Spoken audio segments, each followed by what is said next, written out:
ভিন্ন স্বাদের এই পুডিংটি আপনি আপনার বাচ্চাদের একবার বানিয়ে খাইয়ে দেখুন। আমি গ্যারান্টি দিয়ে বলছি তারা আপনার প্রশংসা করতে বাধ্য হবে। তো আসসালামু আলাইকুম, হ্যালো এভরিওয়ান, কেমন আছেন? তাবাসসুমস ক্রিয়েশনের নতুন আরও একটি ভিডিও নিয়ে আসলাম। এই ভিডিওটিতে আমি খুব সহজেই মাত্র 2টা ডিম দিয়ে কিভাবে এই দারুণ চকলেটি পুডিংটি বানানো যায় ঘরে, তার একটি সহজ রেসিপি আপনাদের সাথে শেয়ার করব।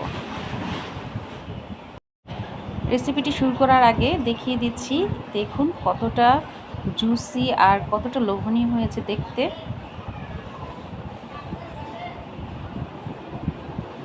এই যে আমি কাট করে দেখিয়ে দিচ্ছি ভিতরে কতটা সফট আর জুসি।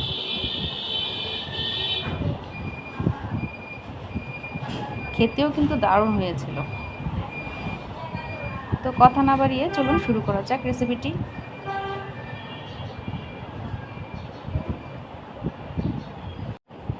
প্যানে বাটার দিয়ে লাচ্ছা সেমাই আমি একটু লাল করে ভেজে নিব। বেশি ভাজার দরকার নেই, সামান্য একটু লাল হলেই চলবে।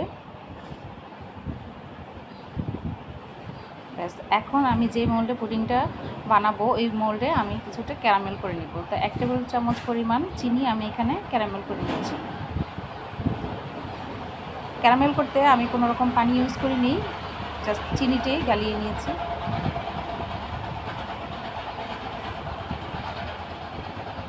তো এই যে ক্যারামেল রেডি। এখন এই ক্যারামেলের উপরেও আমি ওই লাচ্ছার সেমাইগুলো এভাবে ছড়িয়ে দেব।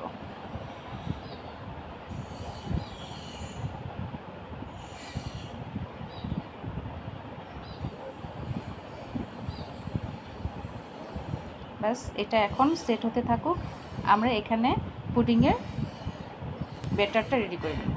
তো এই যে আমি 2টা ডিম এখন ব্লেন্ডারে দিয়ে নিলাম, সামান্য একটু লবণ দিব, তো পরিমাণ মতো চিনি দিয়ে দিব।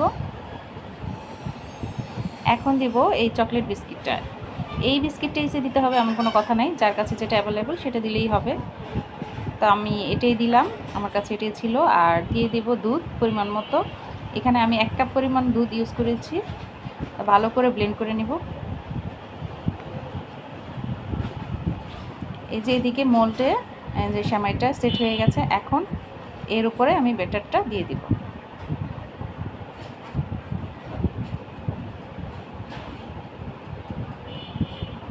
ব্যাস,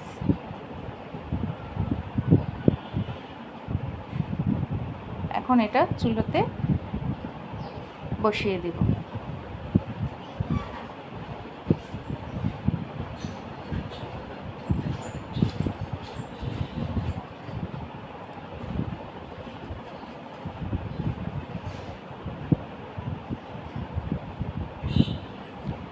ঢেকে রেখে দিব 30 মিনিটের জন্য।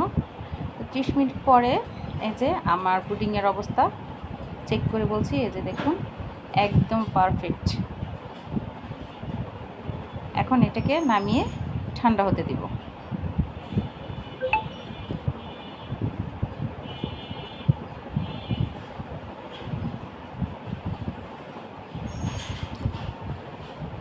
এই যে আমি এটা ঠান্ডা হওয়ার পর ফ্রিজে রেখেছিলাম 1 ঘন্টা। এখন 1 ঘন্টা পর এখান থেকে ফ্রিজ থেকে নামিয়ে আমি এটা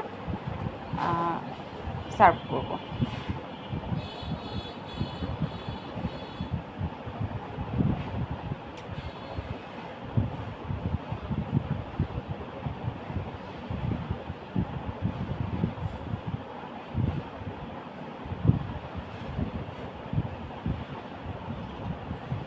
তো এই যে আমার পুডিংটা দেখতে কেমন হয়েছে দেখতেই বোঝা যাচ্ছে।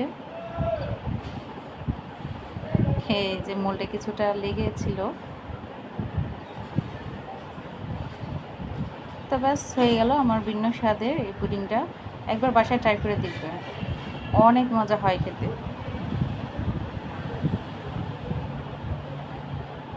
তো কেমন লাগলো আমার ভিডিওটি কমেন্ট করে জানাবেন।